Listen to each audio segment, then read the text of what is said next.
नमस्कार दोस्तों, कैसे हैं आप सबका हमारे YouTube चैनल पर बहुत बहुत स्वागत है। दोस्तों, हमारी आज की कॉमिक्स है बाकीलाल की ताकत।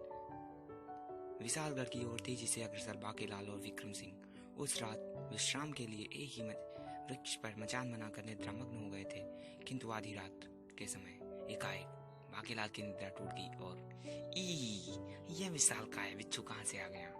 यह तो महाराज की ओर बढ़ रहा है। शुक्र है मेरी तरफ नहीं बढ़ा।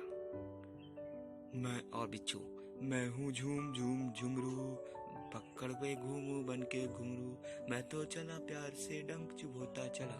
और महाराज गहरी निद्रा में मग्न थे। अब आएगा मजा। मोटा कुंभकर्ण निद्रा में है और बिच्छू इसे काटे और मैं मोटो को नींद जगाऊं। ठेंगे से नहीं जगाऊंगा। हे बिच्छू, काट काट इसे, काट खा। उठो बाकीलाल उठो, ये क्या बड़बड़ा रहे हो? दरअसल बाकीलाल ये सब स्वप्न में देख रहा होता है। हड़बड़ाकर उठता हुआ बाकीलाल, आई, ओह ये तो सपना था। हाँ, ये तो सुबह हो गई।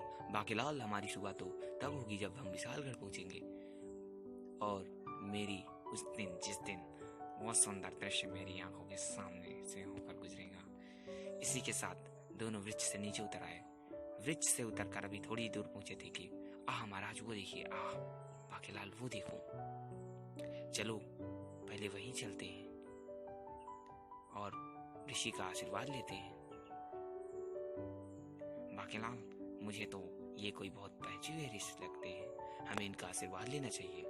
और विक्रम सिंह के मुंह से यह सुनते ही बाकीलाल को याद आ गए अपने पूर्व अनुभव। इन ऋषियों मुनियों के साप का कारण ही हम आज दर दर भटक रहे हैं और ये ऋषि मुझे शक्ल से क्रोधित लग रहा है। ना बाबा ना, मैं तो इन ऋषियों से अब दूर ही रहूंगा और महाराज के पहले आने से पहले मैं पेट भर फल खाऊंगा, फिर ऋषि महाराज की तपस्या भंग कर देगा और आशीर्वाद लेने पहुंच जाऊंगा। और तब मैं सारे फल जूठे कर दूंगा। बाकीलाल वृक्ष से तोड़ तोड़ कर फल खाने लगा और विक्रम सिंह जुट गए सेवा में। वाह, साधु सन्यासियों से सेवा से बढ़कर कोई कर नहीं। पहले पेट पूजा फिर काम दूजा। तड़ाक, ओम ओम आह, और टूट गई ऋषि बाल ब्रह्मचारी की तपस्या। साफ दे दूंगा। किसने मारी मुझे गुठली? महाराज। नहीं, तुम मत डरो, मैं जानता हूँ कि तुम मेरे पैर दबा रहे थे और इसीलिए तपस्या मैंने कुछ देर बाद भंग करी। क्रोधित ऋषि इधर उधर निगाहें दौड़ाई। ओह वो रहा शैतान, बंदरों की तरह वृक्ष पर चढ़ा, ताकत के फल खा खा कर गुठलियां इधर फेंक रहा है। वो है बाकीलाल, ऋषि महाराज मेरा साथी। खाए जाओ, मजा तो तब आएगा जब ऋषि विक्रम सिंह को कोई साथ दे देगा। ऐसा सोचता है बाकीलाल। ओह, मैं बाकीलाल को साथ देता हूँ। ताकत के जितने फल बाकीलाल ने खाए हैं उतनी ताकत बाकीलाल के शरीर में दिखाई पड़ेगी, लेकिन उसका शरीर फुस्सी ही बना रहेगा और उस वृक्ष के सभी फल विषैले हो जाएंगे। अब जो भी उनके फल खाएगा बूढ़ा हो जाएगा। अब ये फल किसी को नहीं लग जाएंगे और जो भी आकर पहुंचेगा सीधे मेरे पांव दबाएगा। महाराज, बाकीलाल पर रहम कीजिए। अगर वो तुम्हारा साथ न होता तो हम उसे जलाकर भस्म कर देते। तुमने हमारी सेवा की है, उसका फल तुम्हें भी जरूर देंगे। ये लो, इस फल को तुम तुरंत खा लो।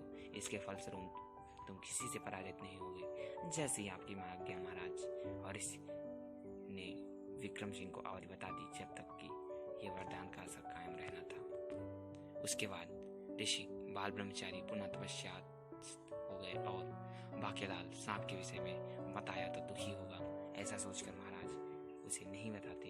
अरे महाराज, आप आशीर्वाद लेने गए थे, मैं तो ऊपर बैठकर फलों का आनंद ले रहा था। आइए।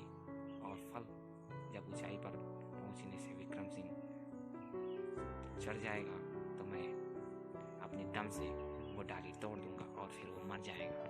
और वो बाकीलाल महाराज को वृक्ष पर आने के लिए निमंत्रण देता है और फिर पके फल के समान खुद ही नीचे गिरता है। आओ, मर गया। बाकीलाल, तुम्हें चोट तो नहीं लगी? महाराज, बाकीलाल ने तो बड़ी बड़ी चोटें खाई हैं, ये तो मामूली सी है। तभी जैसे चमत्कार हो गया। अरे बाकीलाल, तुम्हारा शरीर तो गामा पहलवान की तरह हो गया है। तुम्हारे अंग प्रत्यंग में नई ताकत दिखाई दे रही है। बाकीलाल, ये सब करामात ये फल खाने से हुई है। देखिए महाराज, एक जोरदार सांस भरते ही मेरे शरीर की मांसपेशियां उभर कर गामा पहलवान को चुनौती दे रही हैं। और तभी गामा नाम का गैंडा वहां आता है। गामा तो मेरा ही नाम है, ये मानो मुझे चुनौती दे रहा है। अगले ही पल क्रोध से भरकर गैंडे ने बाकीलाल को चढ़ दी टक्कर। मरा, और दे गामा को चुनौती। बाकीलाल ने तुरंत ही गैंडे की थाम दी। उसकी सूंड, पता नहीं क्यों मुझे लग रहा है कि मैं इसे उठाकर फेंक दूंगा। बाकीलाल अपनी ताकत असलियत नहीं जानता। उफ, मुझे ही कुछ करना होगा, वरना गैंडा बाकीलाल की हड्डियां गिन लेगा। विक्रम सिंह ने चुपके से गैंडे के पेट में जड़ा एक शक्तिशाली ठूंसा। मेरे बाकीलाल पर अपनी आंखें टेढ़ी मत करियो रे गैंडे, धाड़। और इस ब्रह्मचारी के फलस्वरूप विक्रम सिंह के घूसे से धराशायी होकर लुढ़क गया गैंडा। और मैंने तो इसकी थूथनी ही पकड़ी थी, उठाकर पटकने से पहले ही निकल गए इसके प्राण। प्रसन्नता उससे उछल हो पड़ा बाकीलाल। यहाँ हूँ, मैंने गैंडे को केवल घूसे से बिना छुए, घूसे को बिना छुए परास्त कर दिया। हाँ बाकीलाल, तुम में और ताकत आ गई है, किंतु हमें अब आगे बढ़ना चाहिए। काश महाराज, मैं इस गैंडे की खाल को अपने साथ ले जा पाता। बेचारा बाकीलाल। उसी समय वन से गुजर रहा था एक अन्य राजा का रथ। राजा अक्कड़ बक्कड़ जिंदाबाद जिंदाबाद के नारे लग रहे थे। अक्कड़ बक्कड़ बम्बे वो 80-90 पूरे 100 में लगा धागा, चोर निकल कर भागा। ही। महाराज बोलते हैं जो उस रथ पर बैठे होते हैं, भागा रे भागा। ही। बस कीजिए महाराज, फुल गुली मत कीजिए, मेरे दांत बाहर निकल आएंगे। ही। और तभी, अरे ये क्या, ये तो हमारे घोड़े रथ से निकल कर भाग गए। ओह, रथ से निकल के भागो, मेरी है, लगता है उन्होंने किसी घोड़ी को देख लिया था। ही। उफ, जान परा बनी है, मगर ये कमबख्त हंसी रुकने का नाम ही नहीं रहे। ही। महाराज, गुलगुली तो आप बहुत करते हैं। ही। अरे कमबख्त रुक जा। सेनापति कहते हैं महाराज से कि आप मुझे बहुत हंसाते हैं। पकड़ो घोड़ों को। ही। और इधर घोड़ों की उस भागम भाग का कारण सामने था। मैं हूँ रेखा घोड़ी, तुम दोनों में से जो भी मुझसे शादी करना चाहता है, मेरे विवाह का प्रस्ताव मेरे पिताश्री के पास लेकर आओ और मेरा हाथ, मेरा मतलब मेरा खुर मांगो। इन रेखा, जब से तुझको देखा चना दाना चारा दुश्वार हो गया, मैं घोड़ा था काम का बेकार हो गया। आज मैं पिताश्री को लेकर तुम्हारे पिताश्री को मिलाने जाता हूँ। वहाँ सैनिक पहुंचे और फौरन ही घोड़ों की लगाम जकड़ ली। चली निर्लज्जी, महाराज से नमक हरामी करते हुए, तुम्हें शर्म नहीं आती? चले थे मुझसे शादी करने, ये मुँह और चने की दाल। इन्हीं घोड़ों के डर से किसी घोड़ी ने हमें आज तक देखा ही नहीं। ये सोचते हुए घोड़े चले जाते हैं, जबकि उधर हाय मर गया रे। अरे कमबख्त सैनिकों, कहाँ चले गए? हमें रथ के नीचे इसे क्या यमराज स्वयं निकालेंगे? महाराज, सैनिक घोड़ों को पकड़ने गए हैं, जब तक सही नहीं लौटते हम अक्कड़ बक्कड़ बम्बे वो खेलते हैं। हाय मेरी कमर, सेनापति कहते हैं। उफ, रुक ही नहीं रही हंसी। बल्कि महाराज का थोपड़ा देखकर और तेज हो रही है। चुप हो जा कोचवान के बच्चे, हंसी का लगाम दे, वरना तेरे बाल नोच दूंगा। तभी बाकीलाल और विक्रम सिंह वहां से गुजरे। अरे बाकीलाल देखो, उन्हें हमारी मदद की जरूरत है। ओह, लगता है ये कोई राजा है, मगर शायद इनके पास घोड़े नहीं होंगे और ये रथ खुद चलाने की कोशिश कर रहे हैं। ओह जल्दी करो, मैं इस जगह का राजा हूँ, राजा अक्कड़ बक्कड़, हम मुसीबत से निकालो। ओह बाकीलाल, ये चेष्टा निश्चित ही सफल होगी, आप चिंता न करें महाराज। बाकीलाल इस रथ को अपनी केवल एक उंगली से उछाल कर फेंकेगा। ओह, मैं जितना हंसी रोकने की चेष्टा कर रहा हूँ, कोई आकर मुझे हंसा देता है। और अभी बाकीलाल बाकीलाल अपनी ताकत का प्रदर्शन किया। ठीक उसी समय विक्रम सिंह रथ के दूसरी ओर आ पहुंचा और बाकीलाल की चेष्टा बनाने के लिए दूसरी ओर पकड़ लिया और कहा खींचना पड़ेगा।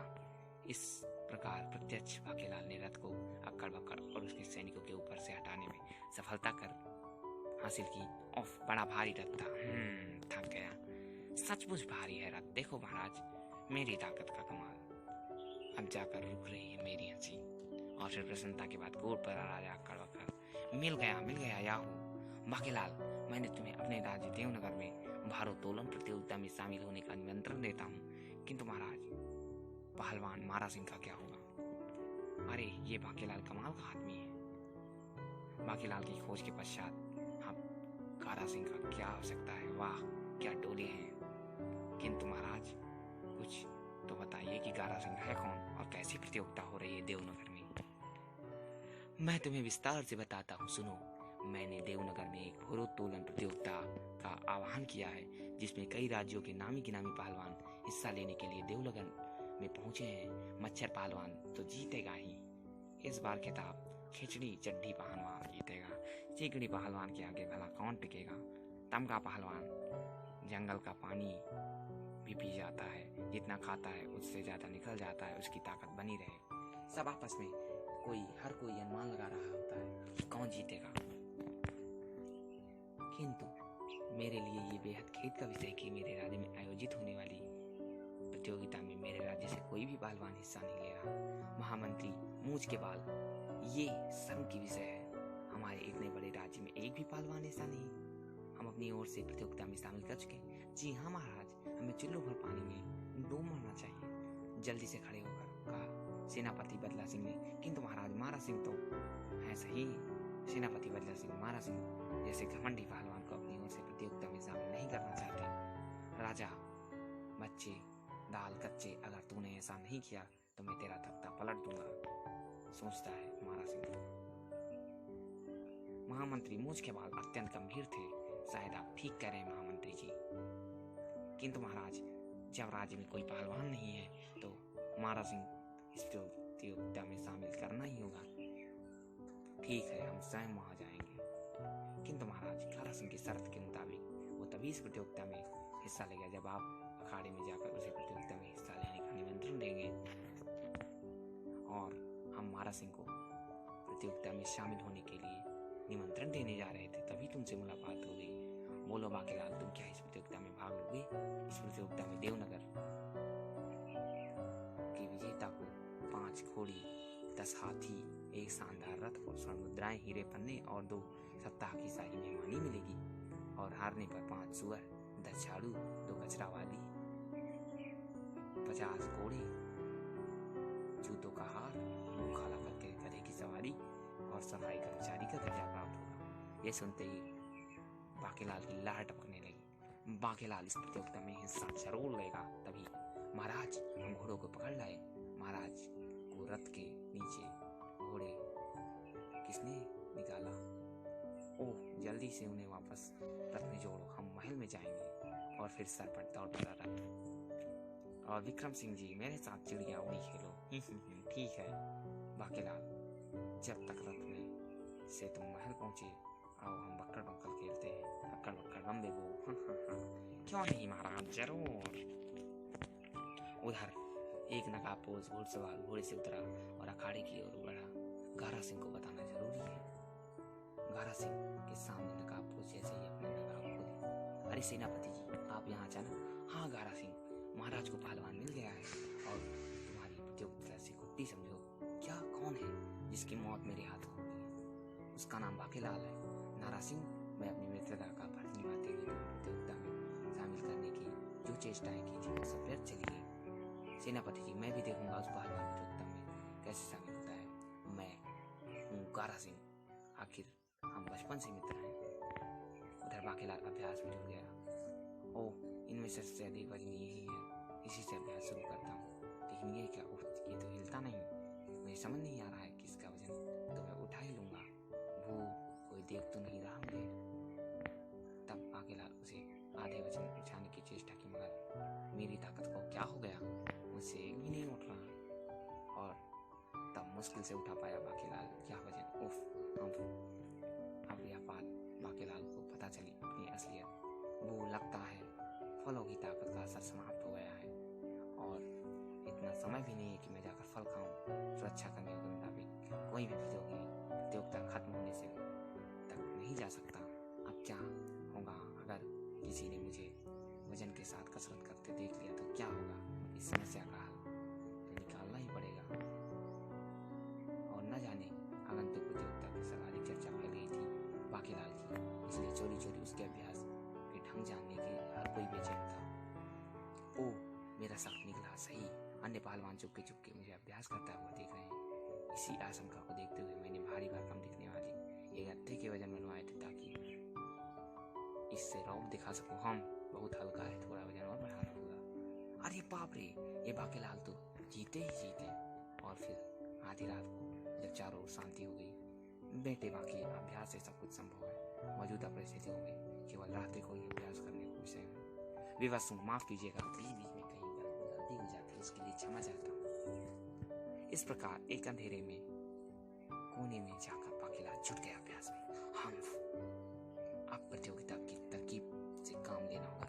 दोस्तों, इस वीडियो का पहला पार्ट ही समाप्त होता है। अगला पार्ट हम जल्दी अपलोड करेंगे। दोस्तों, अगले पार्ट में हम देखेंगे क्या बाकीलाल कसरत करके अपना शरीर बना पाता है या उसके अंदर ऊर्जा बढ़ेगी, शक्ति बढ़ेगी कि नहीं। दोस्तों